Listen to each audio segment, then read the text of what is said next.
I have some news about my Tesla battery because I like it and it's worked really well, but I'm not able to use as much of it as I thought, and I'm kind of reconsidering my purchase.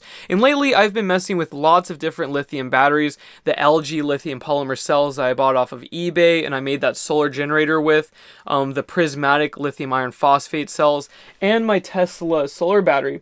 And it's worked really well, but I've noticed that because these batteries run at strange voltages, either too high or too low for standard equipment, I can't use the entire battery.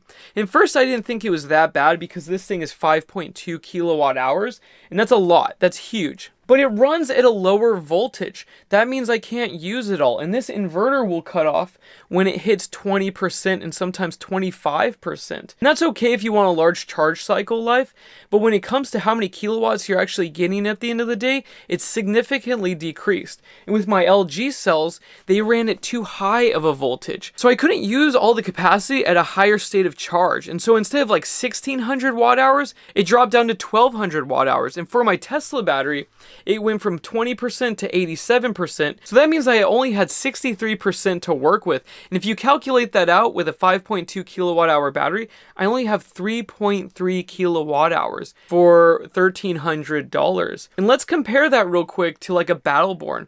For $1,800, you get 2.4 kilowatt hours, which is actually a really good deal, and I think people should probably just stick with that. I mean, I love these batteries because they're fun to build, but if you really look at what you're getting, you're better off getting a drop-in lead-acid replacement with lithium iron phosphate chemistry, like a Kilovolt, a Renogy, a Battleborn, all of those other batteries I talk about, because these do-it-yourself options, I mean, I love my prismatic cell battery, and that one's really cool because it works with standard equipment. But all of these other batteries that I've been working with that work in electric cars and then you buy them used on eBay, I don't think they're worth your guys' time. Like, these lithium polymer cells are not that safe. I've actually exploded them with my RC airplanes and helicopters multiple times in the past, and they're scary. I have a lot of respect for these things. They are not to be messed with. I mean, literally, if you short out those leads, they can puff up, and if one of them opens up, it will explode. Well, not explode. It will get so hot and spit out fire. It's not fun. So yeah, I think people should probably just stick to the options on my website, the nice, easy ones. You just throw them in there. I know a lot of people here want to save money,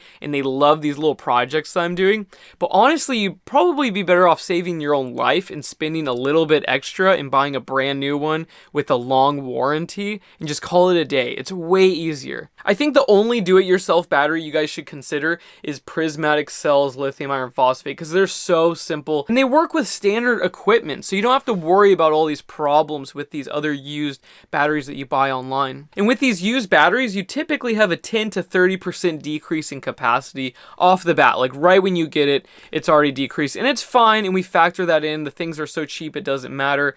But at the end of the day, when you're designing a system, I don't think I would use a Tesla battery again. I still like it. It's a lot of fun. It works great.